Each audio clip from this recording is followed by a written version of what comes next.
Yo, Tobe, what's going on, guys?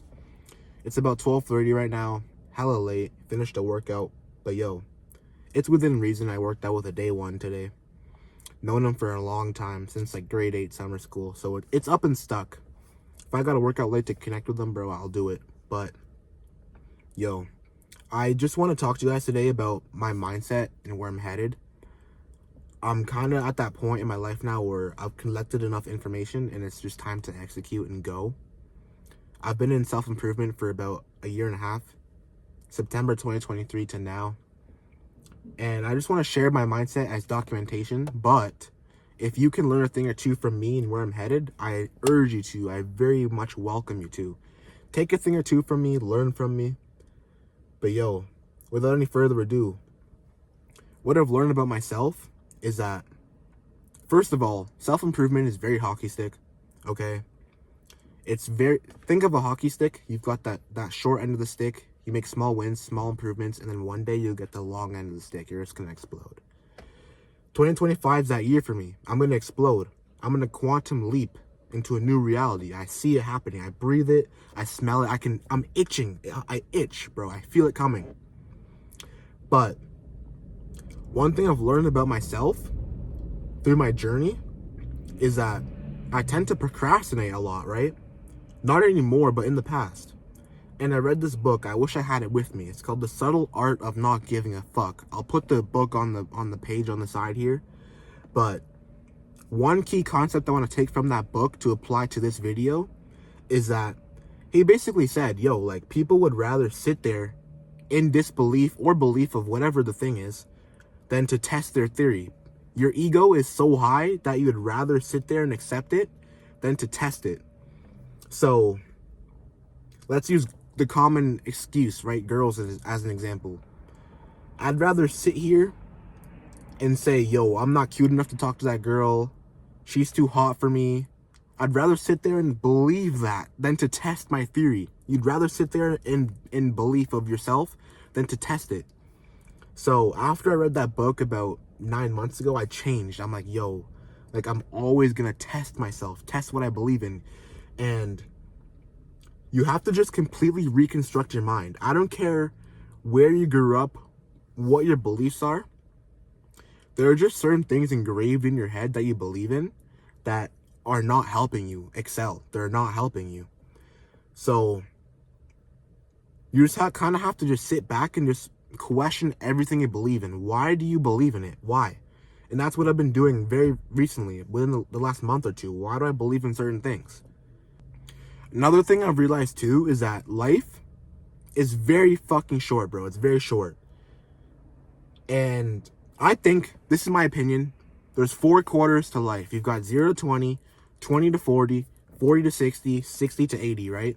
After 80, who cares? You're at the end of the line. But I'm 20 for reference, so first quarter is finished right now. I'm in the second quarter. And it's go, nowhere go. It's go.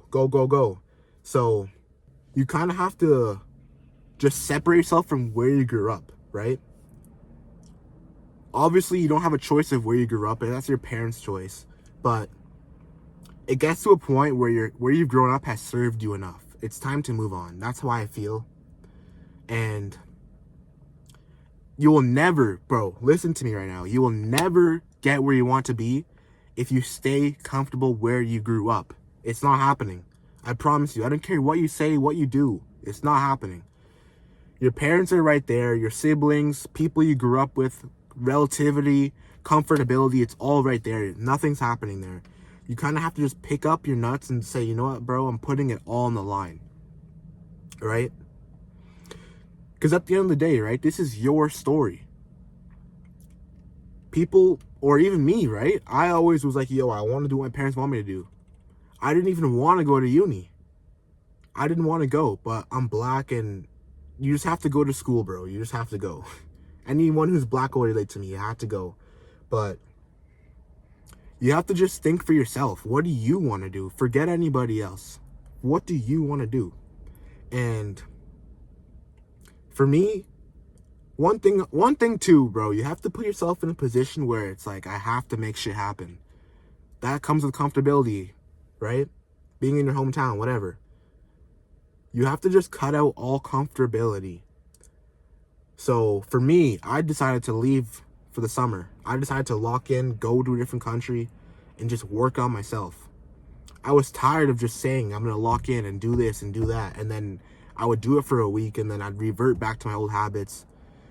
It was an endless bullshit cycle.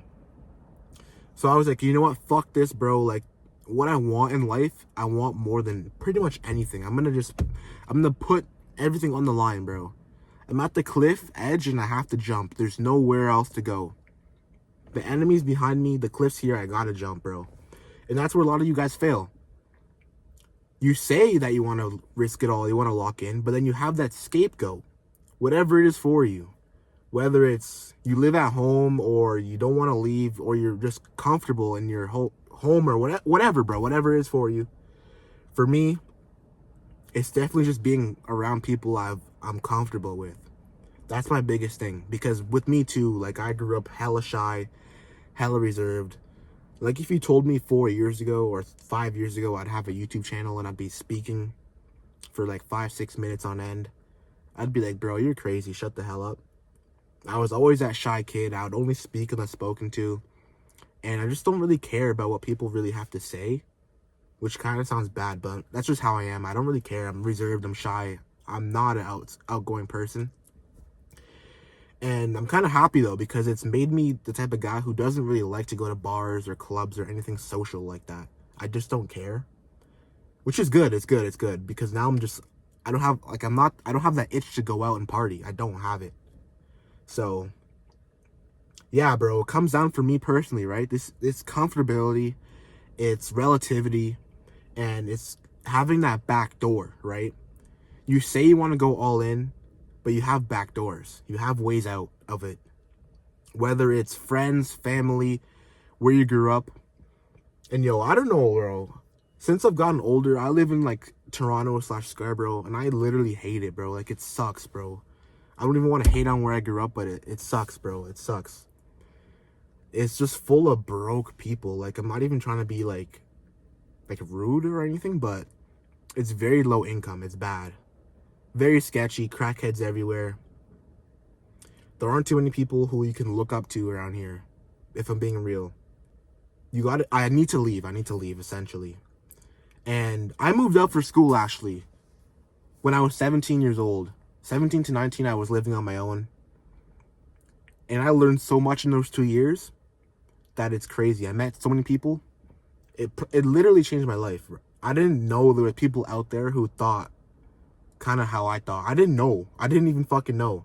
Because, like I said, bro, in Scarborough's, bro, it's fucked. Because everyone my age, bro, all they care about is just like partying. Everyone thinks they're a hood man. Everyone thinks they're ghetto. They all wear fake designer clothes. It's just a horrible place to be. I just cringe every time I step outside. I cringe, literally. But yeah, I moved out when I was 17, and I was locked in. I was in the best shape. I was working every day. I was in school. Grades were good. I was locked in. I'm back home now because I switched schools. I go to a better school now. But that was a great time, bro. And I'm craving that moving out feeling again. I'm craving it because it was so good. But that's what it comes down to, bro. You have back doors. You have ways out. You're telling yourself you want to lock in, and then you're in a place where you're comfortable and cozy. But yo, that's kind of where my head's at. I know, bro. This is going to be a big changing year for me. Humongous, bro. I can feel it. I can taste it. But it comes down to giving yourself ways out of things. You have ways out. You're not fully locked in. I don't care what you say. You have mental beliefs in your head that you have, whether they're from you or somebody else. You have beliefs that you're just drawn to, you're stuck to, you're attached to. You have to reconstruct your mind, how you think, why you think that way. What are you going to do to change? Do you really want to become successful? Do you really want to? So, it boils down to that, especially for me. Rethink everything. So, that's kind of where I'm at, boys. So, I'll catch you guys in the next video. My next video will probably be my Stairmaster video challenge. 30 days on the Stairmaster. So, as always, boys, peace out, bro. And I'll see you guys in the next video. My nigga, time ain't free, so be careful when you speak. Say you're trapping, no please. How you stunning with your read? 10 bands in my jeans, so my pockets can't breathe. I put the T into the trap, all my niggas them know that. Whips got tints, we're transporting like Kodak. I ain't ticking on no packs, bought them up with a throwback. Straight 10 could have coached, mad out some fiends, they know that. I ain't telling lies, I'm a real go-getter. Didn't pass science in the band, though had to measure. Now I sit back, got my youngin' by the